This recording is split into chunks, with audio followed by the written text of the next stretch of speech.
Hello નમસ્કાર વિદ્યાર્થી મિત્રો, વૈદ ડિજિટલ એજ્યુકેશનમાં હું કલ્પેશ વિરડિયા આપ સર્વે વિદ્યાર્થી મિત્રોનું, શિક્ષક મિત્રો, વાલી મિત્રોનું સહૃદય હાર્દિક સ્વાગત કરું છું. વિદ્યાર્થી વાલી મિત્રો, શિક્ષક મિત્રો, આપણે વાત કરી રહ્યા છીએ ધોરણ 3, વિષય છે પર્યાવરણ. તો પર્યાવરણની અંદર આપણે ત્રીજો પાઠ ઉત્સવોની ઉજવણી. ઉત્સવો એટલે કે જે તહેવારો આવે છે, બરાબર, જેમ કે આપણે દિવાળી છે, ઉત્તરાયણ છે, નવરાત્રિ છે, જન્માષ્ટમી છે, તો આજે ઉત્સવો કહેવાય. તો એની આપણે શું કરીએ છીએ? ધામધૂમથી ઉજવણી કરીએ છીએ. તો આ પાઠની અંદર પણ કંઈક એવું જ છે કે જુદા જુદા રાજ્યની અંદર જુદા જુદા ઉત્સવોનું મહત્વ રહેલું છે. તો ચાલો આપણે આ પાઠની શરૂઆત કરીએ. ફૂલોનો ઉત્સવ. જો કયો ઉત્સવ છે અહીંયા? ફૂલનો, બરાબર, ફૂલોનો ઉત્સવ. તો સૌથી વધારે ફૂલો તમને ક્યાં જોવા મળશે? તો સૌથી વધારે ફૂલો તમને આજે આપણે ઉત્તર ભારતમાં જે હિમાલય છે, બરાબર, તો હિમાલય પાસેના જે રાજ્યો છે ત્યાં તમને આવા જોવા મળશે. ચાલો, તો હવે પરિચય આપે છે. શું નામ આપે છે? મારું નામ ઋષિ છે. એ પહેલા ઘણા બધા વિદ્યાર્થી મિત્રો, વાલી મિત્રો, શિક્ષક મિત્રોનો પ્રશ્ન હોય છે કે સર અમારે ધોરણ 3ના ગણિત, ગુજરાતી, અંગ્રેજી, પર્યાવરણ આ બધા જ વિષયના વિડીયો લેક્ચર જોવા છે, તમને ક્યાંથી મળશે? તો ભાઈ વૈદ ડિજિટલ એજ્યુકેશન નામની એપ્લિકેશન, જે ગૂગલ પ્લે સ્ટોર કે જ્યાંથી આપણે ગેમ ડાઉનલોડ કરીએ ને, ત્યાં જઈને એપ્લિકેશન ડાઉનલોડ કરવાની. તમને અહીંયા 500K+ એટલે કે 5 લાખથી વધુ વિદ્યાર્થી મિત્રો, શિક્ષક મિત્રો, વાલી મિત્રો જોડાયેલા બતાવશે. ન ખ્યાલ આવે તો કોઈ આજુબાજુમાં ભણેલ ગણેલ વ્યક્તિને વાત કરવી. ઓપન કરશો એટલે પેજ ખુલે, જેમાં તમારા પોતાના મોબાઈલ નંબર તમારે દાખલ કરવાના. સેન્ડ ઓટીપી કરશો એટલે 4 આંકડાનો ઓટીપી આવશે, તમારે નાખી દેવાનો. પેડ કોર્સમાં ધોરણ 3માં પેડ પ્લાન હશે અને 3 થી 12ના વિડીયોમાં જશો તો ત્યાં તમે ધોરણ 3માં જશો તો તમને વિષય પ્રમાણે બધા વિડીયો મળી જશે, બરાબર. તો ખાસ ત્યાંથી મેળવી લેશો. અને હા, ચેનલમાં નવા હોય તો ચેનલ સબસ્ક્રાઇબ કરવાનું ભૂલશો નહીં, કારણ કે આપણી ચેનલમાં 3 થી 12 ધોરણ સુધીના વિડીયો પ્રાપ્ત થાય છે, બરાબર. એટલે ખાસ ચેનલ સબસ્ક્રાઇબ કરી લેજો. 3જા ધોરણથી તમને 12 ધોરણ સુધીના મળશે. ચાલો, શું કહે છે? મારું નામ ઋષિ છે. જો પોતાનો પરિચય આપે છે. આપણે પહેલા પાઠમાં કેમ જોયું હતું? મારું નામ બેલા છે, બરાબર, બંકુ એનો ભાઈ હતો, એવી રીતે. તો મારું નામ ઋષિ છે, પોતાનો પરિચય આપે છે. હું જમ્મુનો રહેવાસી છું. જો વિદ્યાર્થી મિત્રો, તમને ખબર હશે ઉત્તર ભારતમાં આ રીતનું જે આમ છે ને ભારત, ત્યાં શરૂઆત, તો આ વિસ્તારમાં શું છે? જમ્મુ. શું છે? જમ્મુ. જમ્મુ કાશ્મીર કહીએ ને આપણે, એ. પછી ત્યાંથી આપણે આગળ જઈશું એટલે આ બાજુ શું આવશે? હિમાલય.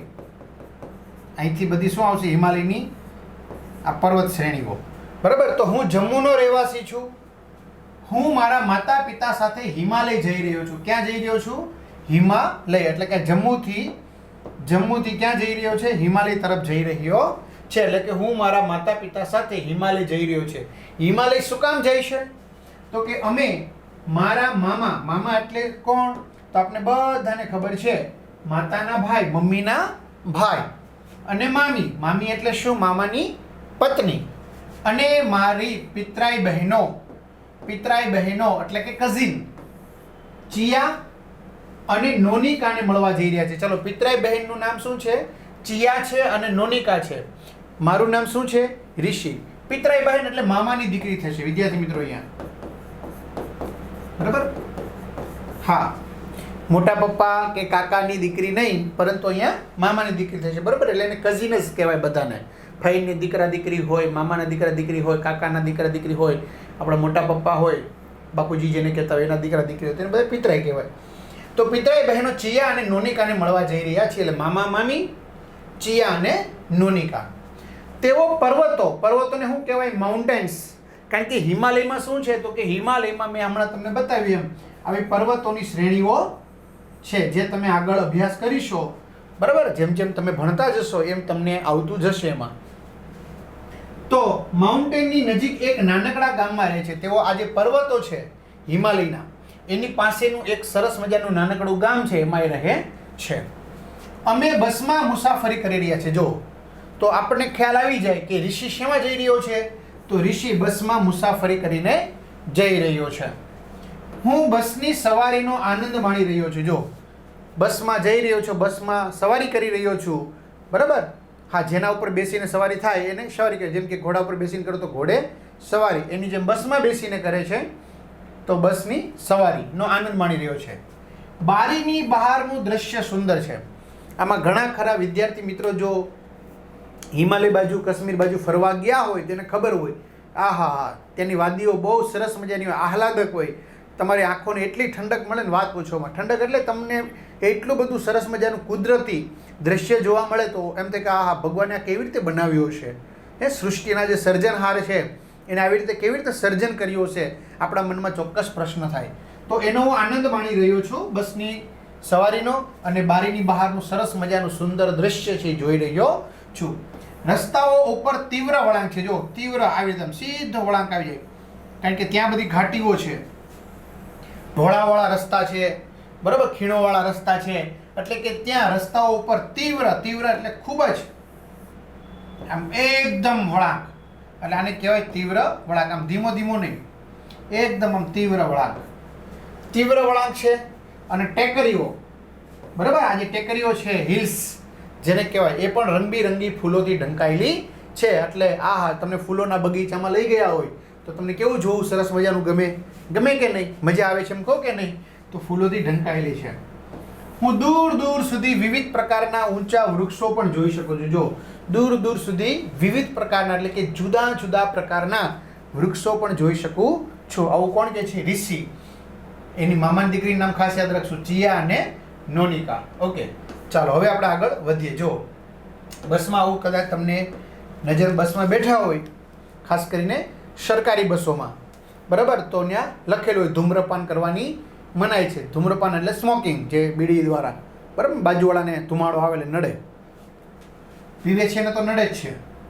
જો હું કે છે હંમેશા તમારું માથું અને હાથ બસની અંદર રાખો, કારણ કે બાજુમાંથી કોઈ જો બસ પસાર થતી હોય તો અકસ્માત થવાની ભય રહે. જે આપણે બીજા પાઠની અંદર પણ ચર્ચા કરી હતી, મેળાની મુલાકાતે ગયા હતા ત્યારે પણ આવી બાબતોની ચર્ચા હતી. હવે ચાલો ચર્ચા કરો. શું તમે ક્યારેય બસમાં મુસાફરી કરી છે? જો કરી હોય તો તમારે જવાબ આપવાનો છે હા. જો હા, તો તમારા વર્ગના સહઅધ્યાયીઓ એટલે કે સાથે મળીને જે ભણતા હોય સાથે, બરાબર, એને કહેવાય સહઅધ્યાયી, બરાબર. તો સહઅધ્યાયીઓને તમારો અનુભવ કરો. ટૂંકમાં તમારા ક્લાસના મિત્રોને તમારે આ વાતની જાણ કરવાની છે કે ભાઈ મેં બસમાં મુસાફરી કરી હતી, મને શું અનુભવ થયો. તો જુઓ, હા, મેં બસમાં મુસાફરી કરી છે. બસમાં મુસાફરીનો મારો અનુભવ આ પ્રમાણે હતો. સુલતાનપુરથી સવારે 7 વાગે અમારી બસ બાપુનગર તરફ ઉપડી. તમારે તમારી રીતે લખવાનું છે. આમાં કોઈનો જવાબ બેઠો હોઈ શકે નહીં. પપ્પાએ અમારી ટિકિટો લીધી. હું બસમાં બારી પાસેની સીટ પર બેઠો. બસ સુલતાનપુરથી આટકોટ પહોંચી. બસ હાઈવે બસ સ્ટેશન ઉપર ઊભી રહી. 2 પેસેન્જર બસમાંથી ઉતર્યા અને બીજા 3 પેસેન્જર બસમાં ચડ્યા. તમારી રીતે લખી શકો. કંડક્ટરે તેમને ટિકિટ આપી. એ પછી બસ ધંધુકાના બસ સ્ટેશન પર પહોંચી. અહીં બસ 15 મિનિટ સુધી ઊભી રહી, કારણ કે ચા પાણી નાસ્તો જેને કરવો હોય તે, કારણ કે મુસાફરીમાં ઘણો સમય થઈ ગયો હતો. મુસાફરોએ ચા પાણી નાસ્તો કર્યો. એ પછી બસ ધંધુકાથી બગોદરા તારાપુર થઈ ગીતા મંદિર બસ સ્ટેશન પર પહોંચી. મારા મામા ગાડી લઈને અમને લેવા આવ્યા હતા. અમે તેમના ઘરે પહોંચી ગયા. મારા મામા તેડવા આવ્યા હતા બસ સ્ટેન્ડે. સુલતાનપુરથી બાપુનગર બસની મુસાફરીનો અનુભવ ખૂબ આનંદિત રહ્યો હતો. તમે તમારી રીતે લખી શકો છો. ઓકે, આગળ. તમે તમારી મુસાફરી દરમિયાન કયા પ્રકારના વૃક્ષોને ફૂલો જોયા હતા? તો સુલતાનપુરથી બાપુનગરની મુસાફરી દરમિયાન અમે વિવિધ પ્રકારના વૃક્ષો અને ફૂલો જોયા હતા, જેવા કે લીમડો, બાવળ, આસોપાલવ, વડ, ગુલમોહર, ગરમાળો, સપ્તપર્ણી, નીલગિરી, પીપળ વગેરે વૃક્ષો તથા ગુલમોહર, ચંપો, બોગનવેલ, કરેણ, ગલગોટો, જાસૂદ, ગુલાબ વગેરે ફૂલો જોયા હતા. તમને જે યાદ રહે તમારી રીતે લખવાનું છે. ઓકે, આગળ. હવે શું કહે છે? મુસાફરી કરતી વખતે તમારે સલામતી એટલે કે સેફટી ના કયા પગલાં લેવા જોઈએ? ચલો, મુસાફરી કરતી વખતે તમે સાવચેતી, સેફટી એટલે સલામતી એટલે કે સાવચેતી, તો સાવચેતીના કયા પગલાં લેશો? તો આપણે બસમાં મુસાફરી કરતા હોઈએ ત્યારે ખાસ આપણા હાથ કે માથાના ભાગને બારીની બહાર કાઢવા જોઈએ નહીં. બીજું, બસ ચાલુ હોય, ચાલુ એટલે રસ્તા ઉપરથી ગતિ કરતી હોય, પસાર થતી હોય ત્યારે સીટ પર ઊભા થવું કે મસ્તી કરવી જોઈએ નહીં. કારણ કે બસ અચાનક બ્રેક મારે તો આપણે આગળની તરફ નમી જઈએ તો કદાચ આપણે માથાના ભાગમાં ઈજા પણ થઈ શકે. મોટર કારમાં મુસાફરી કરતા હોઈએ તો આગળની સીટ પર બેસવાવાળાએ સીટ બેલ્ટ ફરજિયાત બાંધવું જોઈએ. જો હાથ કે માથું બારીની બહાર કાઢવું જોઈએ નહીં. અને જો તમે સાયકલ ચલાવો છો તો પણ બાઇક ચલાવતા હોય એમણે પણ માથે શું પહેરવું જોઈએ? હેલ્મેટ. વિદ્યાર્થી મિત્રો, એક મારો અનુભવ કહું. હું અમદાવાદથી જ્યારે વડોદરા આવી રહ્યો હતો એક્સપ્રેસ ઉપર, બરાબર, હવે એ ગવર્મેન્ટ સરકારી બસ હતી એટલે પહેલી સીટમાં સાઈડમાં કંડક્ટરની સીટ હતી ડાબી બાજુ ચડતા, બરાબર. પછી બીજી સીટમાં એકને ઉતરવાનું હતું નજીકમાં. એટલે શું કીધું કંડક્ટર, ભાઈ તમે થોડીક વાર અંદર જો, બસ હમણાં પહોંચશે ને ત્યાં પોઈન્ટે સ્ટેશને ઊભી રાખશો તમે ઉતરી જજો. કે ના ના ના ના ના ના ના. એટલે પછી એમ ધીમે ધીમે કરતાં થેલો એણે આમ પગથિયા પાસે લઈ ગયા, બસના પગથિયા પાસે, બરાબર. અને અચાનક રસ્તામાં કંઈક રિક્ષા કે એવું કંઈક આડું આવ્યું, બસે અચાનક બ્રેક મારી તો થેલો છે એ નીચે પડી ગયો. હવે વિદ્યાર્થી મિત્રો તમે વિચારો, આની જગ્યાએ કોઈ આપણે હોય તો શું થાય? તમે એમ કે પકડી લો, એમ પકડીને ઊભા હોય તો વાંધો ન આવે, બહુ એટલો બધો વાંધો ન આવે. પણ પકડીને ન ઊભા હોય, એમને ઊભા હોય અને અચાનક બ્રેક મારે તો આપણે જાય જ ને નીચે, પાછળથી કોઈ બીજું વાહન આવતું હોય તો, બરાબર. એટલે આવું ઘણીવાર થાય. એટલે ખાસ વિદ્યાર્થી મિત્રો આપણે સાવચેતી રાખવાની. બસ ઊભી જ રહે તમ તારે કાંઈ વાંધો નહીં, ઊભી રહે પછી નિરાતે ઉતરવાની, ત્યાં સુધી અગાઉ ઉતાવળ નહીં કરવાની. સાયકલની ચલાવતી વખતે અને રસ્તા પર ચાલતી વખતે તમારે સલામતીના કયા પગલાં લેવા જોઈએ? તો સાયકલ ચલાવતી વખતે કે રસ્તા પર ચાલતી વખતે આપણે હંમેશા રસ્તાની ડાબી બાજુએ ચાલવું જોઈએ. ક્યાં? ડાબી બાજુએ. ખાસ રસ્તાની કઈ બાજુએ? ડાબી તરફ. ચાલતી વખતે રસ્તાની બાજુમાં ફૂટપાથ હોય તો તેની પર ચાલવું જોઈએ. ફૂટપાથ હોય તો એની પર ચાલવું જોઈએ, હોય તો, બરાબર. આ મોટો પ્રશ્ન છે. શહેરોની અંદર ફૂટપાથ છે પણ એના ઉપર લારીવાળાએ બધાએ દબાણ કરી દીધું હોય એટલે ચાલવાની જગ્યા ન હોય. પછી ફૂટપાથ પછી જે તે દુકાનોવાળા હોય પોતાની બાઇક છે, કાર છે તે પાર્ક કરેલી હોય. એટલે આમ જુઓ ને તો આપણે રોડ ઉપર જ ચાલવું પડે. આ છે એ વાસ્તવિકતા કહું છું, બરાબર. આપણે જે જોઈએ છે દિલ્હી જેવા શહેરોની અંદર તો અમુક તમને રોડ બતાવતા હોય કે આ રીતના ફૂટપાથ અલગ છે, આ છે અલગ છે, તો એવું પાછું બધે નથી હોતું એમ, બરાબર. જેમ વિદેશોની અંદર સાયકલ માટેના ટ્રેક અલગ હોય એવું આપણે અહીંયા થોડીક અગવડતાવાળું કામ છે પહેલેથી. પણ એ અગવડતાને આપણે સગવડતામાં આપણે ફેરવવાની છે, બરાબર. ખાસ ચલો, વિભાગ અમાં આપેલી સંજ્ઞાઓ બોર્ડરને વિભાગ બમાં આપેલા તેમના અર્થ સાથે જોડો. ચલો, હવે આ શું છે તો આપને ખબર પડી જાય. ગતિ અવરોધક એટલે કે જેને કહેવાય સ્પીડ બ્રેકર, બરાબર. સ્પીડ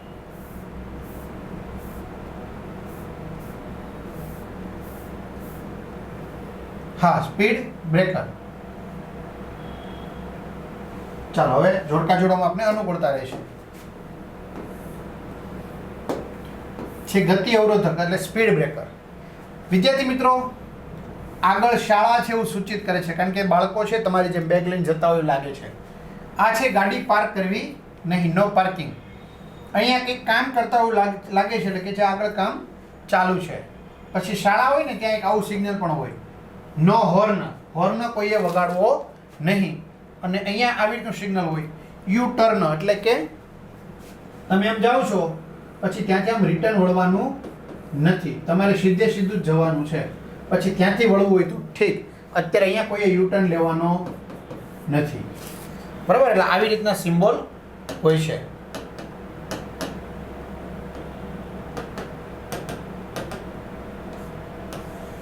ચાલો ચિત્ર દોરો. તો તમે રસ્તા પર ઘણી સંજ્ઞાઓ સાઇનબોર્ડ જોઈ હશે. ઉપરની યાદીમાં ન હોય એવા કોઈ પણ 3 સંજ્ઞાઓ તમારે દોરવાની છે અને નામ લખવાના છે. તો વિદ્યાર્થી મિત્રો, અહીંયા કાળા સફેદ, કાળા સફેદ, કાળા સફેદ, એટલે કાળા એટલે ડામરના તો કાળા જ હોય, બીજું સફેદ હોય, બરાબર. તો આવા જે પટ્ટા હોય એ ઝીબ્રા ક્રોસિંગ કહેવાય. તો ત્યાંથી આપણે રસ્તો ઓળંગવો જોઈએ, ઝીબ્રા ક્રોસિંગ પરથી.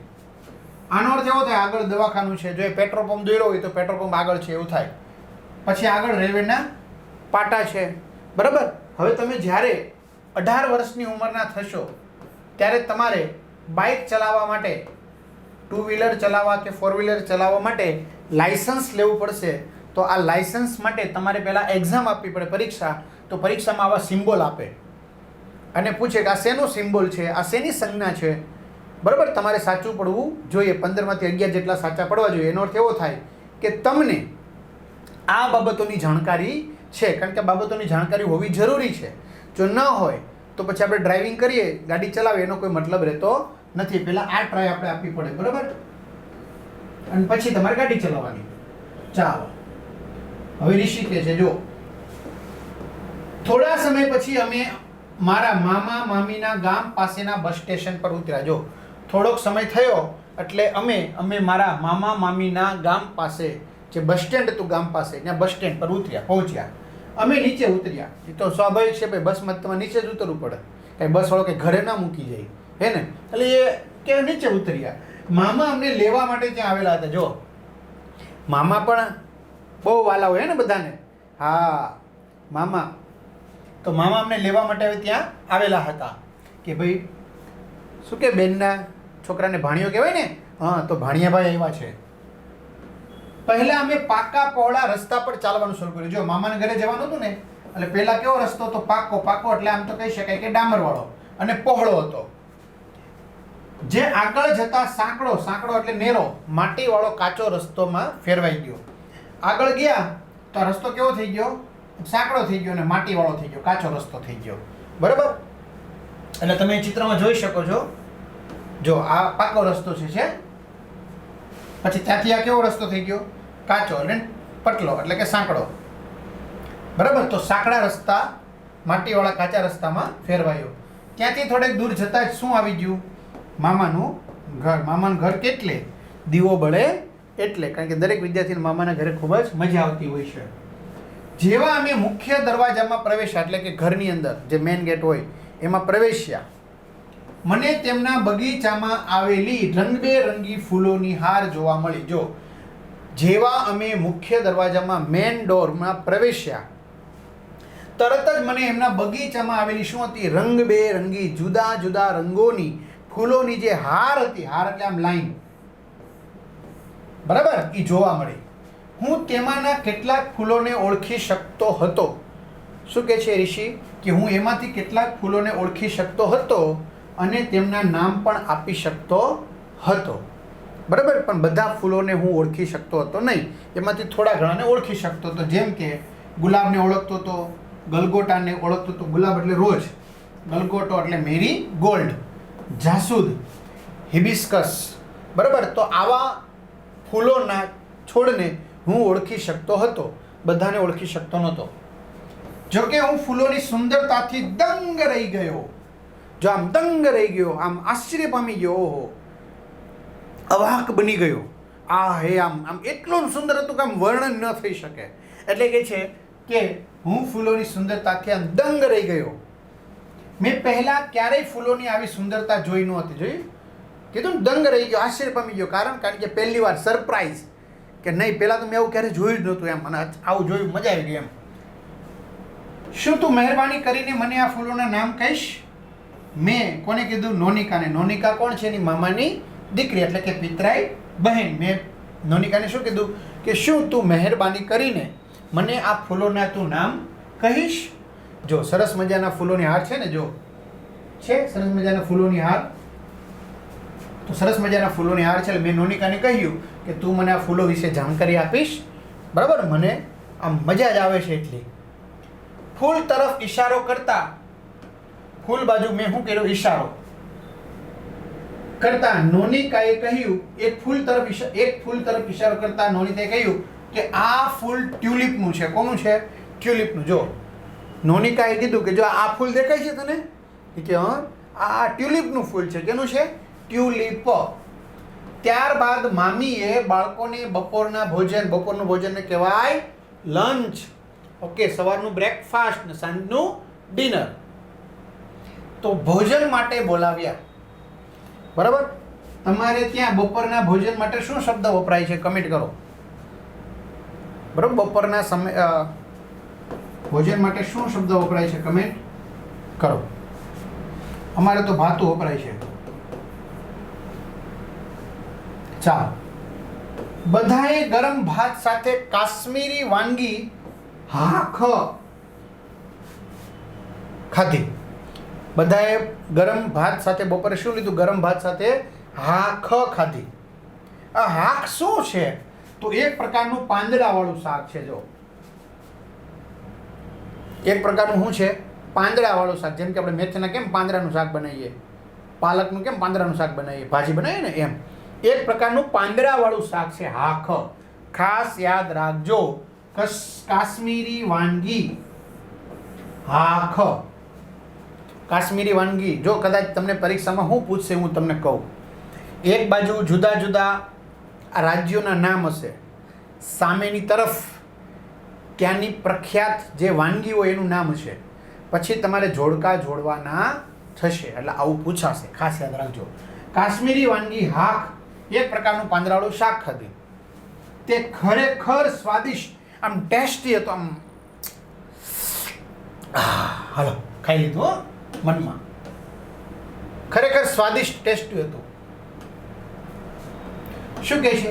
શું તમે જાણો છો કે દર વર્ષે આ સમયમાં અમારે ત્યાં કાશ્મીર ટ્યુલિપ ઉત્સવનું આયોજન કરવામાં આવે છે? નોનિકાએ ભોજન લેતા કહ્યું. જો બપોરે જમવાનો સમય થઈ ગયો છે એટલે જમે છે. એટલે જમતા જમતા નોનિકાએ શું કીધું કે શું તમે જાણો છો કે દર વર્ષે આપણે કેમ દિવાળી આવે, દર વર્ષે દિવાળી આવે એમ દર વર્ષે આ સમયમાં એટલે કે આ સમયગાળા દરમિયાન અમારે ત્યાં કાશ્મીર ટ્યુલિપ, આ જે ટ્યુલિપનું ફૂલ છે ને, ટ્યુલિપ, કાશ્મીર ટ્યુલિપ ઉત્સવનું એટલે કે ફેસ્ટિવલનું આયોજન કરવામાં આવે છે. આવું નોનિકાએ ભોજન લેતા કહ્યું. અમારે ત્યાં પણ વસંત ઋતુને કહેવાય સ્પ્રિંગ માં લાલ રંગના સુંદર ફૂલો ખીલે છે. જો આમ ઋતુ 3 મુખ્ય વિદ્યાર્થી મિત્રો, બરાબર? કઈ 3? શિયાળો, ઉનાળો અને ચોમાસું. ખાસ હવે શિયાળાની, ઉનાળાની અને ચોમાસાની બબ્બે નાની ઋતુ એટલે કે હેમંત, પેટા ઋતુ, શિશિર, વસંત, ગ્રીષ્મ, વર્ષા અને શરદ. હવે પાછી આ બધાની બબ્બે પેટા.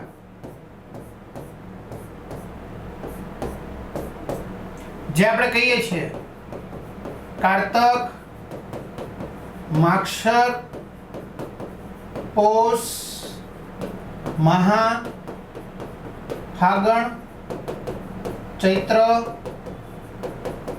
વૈશાખ, જેઠ, અષાઢ, શ્રાવણ, ભાદરવો અને આસો.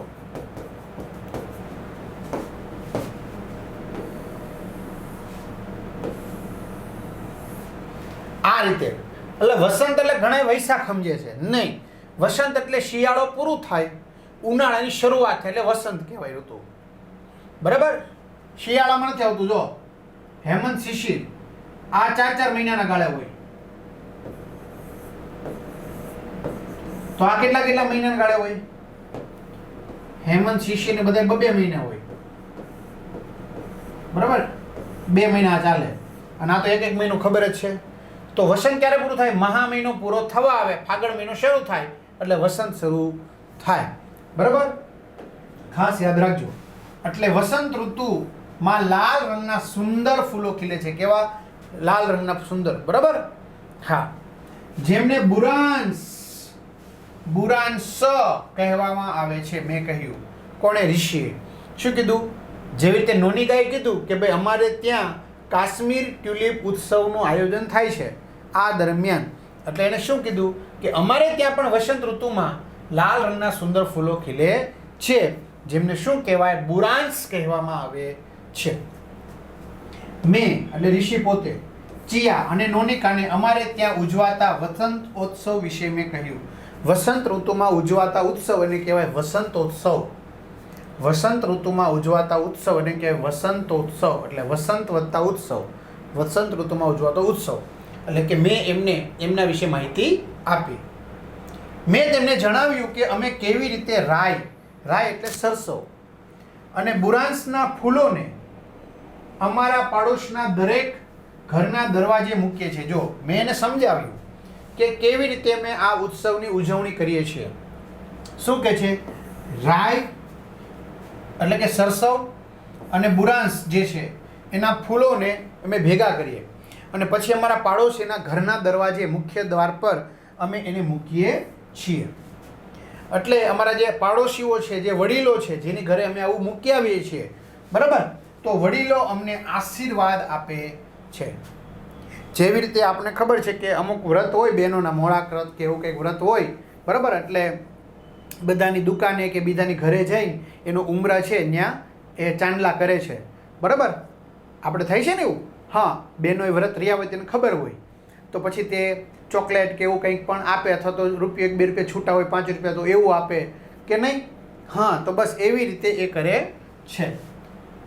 તો વડીલો અમને આશીર્વાદ આપે છે, તેમજ ચોકલેટ અને મીઠાઈઓ પણ આપે છે, બરાબર. આપણે બધાને ઘરે જતા હોય ચાંદલા કરવા માટે, પછી બહેનોને ખાસ કહું છું, બરાબર, તો પછી જેવી જેની સગવડ હોય એ પ્રમાણે આપણે આપતા હોય છે. ભાઈઓ તો આવું કંઈ હોતું નથી. એટલે રાઈ અને બુરાંસના ફૂલોને પાડોશીના ઘરે દરવાજે મૂકી આવીએ છીએ. ચાલો વિદ્યાર્થી મિત્રો, આ વિડીયોમાં આપણે અહીંયા સુધી રાખીએ. વધુ માહિતી આપણે નેક્સ્ટ વિડીયોમાં લઈશું. અહીંયા સુધી રાખીએ, બરાબર. બાકી આપણે આગળ વધીએ. અસ્તુ. જય હિન્દ, જય ભારત.